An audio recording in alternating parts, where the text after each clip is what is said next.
Warm എന്ന ജീവാണുളത്തെപ്പറ്റി ഞാനൊരു video ചെയ്തിരുന്നു. അപ്പോൾ ഈ അല്പജ്ഞാനം അപകടകരമാണെന്നല്ലേ പറയുന്നത്. വാമിനെക്കുറിച്ച് എനിക്കറിയാവുന്ന അല്പം ഡീറ്റെയിൽസ് കൂടി ഞാൻ പറഞ്ഞുതരാം കേട്ടോ. ഈ വാം ഒരു ജീവാണുവളമാണെന്ന് പറഞ്ഞല്ലോ. അപ്പോൾ ചെടികൾ തഴച്ചു വളരാനായിട്ട് വാം സഹായിക്കും. അപ്പോൾ ഇതെങ്ങനെയാണെന്ന് വെച്ച് കഴിഞ്ഞാൽ, വാം ഉപയോഗിച്ചാൽ ഇത് ചെടികളുടെ വേരിൽ വളരുന്നുണ്ട്. പിന്നീട് ഇതിൽ നിന്നും ഒരു തലനാരിഴ പോലുള്ളൊരു വസ്തു, മൈസീലിയം എന്ന് പറയും. ഈ ഫംഗസുകളുടെ അല്ലെങ്കിൽ കൂൺവർഗ്ഗങ്ങളുടെ വേരുകൾ പോലെയുള്ള ഒരു നേർത്ത നൂലുകൾ ചേർന്ന ശൃംഖലയാണ് മൈസീലിയം. ഇതിനെ ഫംഗസ് ശൃംഖല എന്ന് വേണമെങ്കിൽ നമുക്ക് വിളിക്കാവുന്നതാണ്.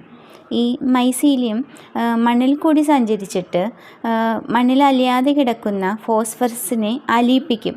എന്നിട്ട് അത് ചെടികൾക്ക് കൊടുക്കും. വാം ചെയ്യുന്ന ആദ്യ പ്രവൃത്തി ഇതാണ്.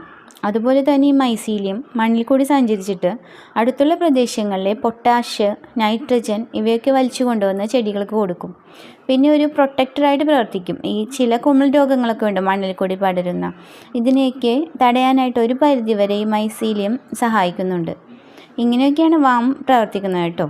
അപ്പോൾ ഈ വിവരങ്ങൾ ഇഷ്ടമായെങ്കിൽ ചാനൽ സബ്സ്ക്രൈബ് ചെയ്യുക. താങ്ക്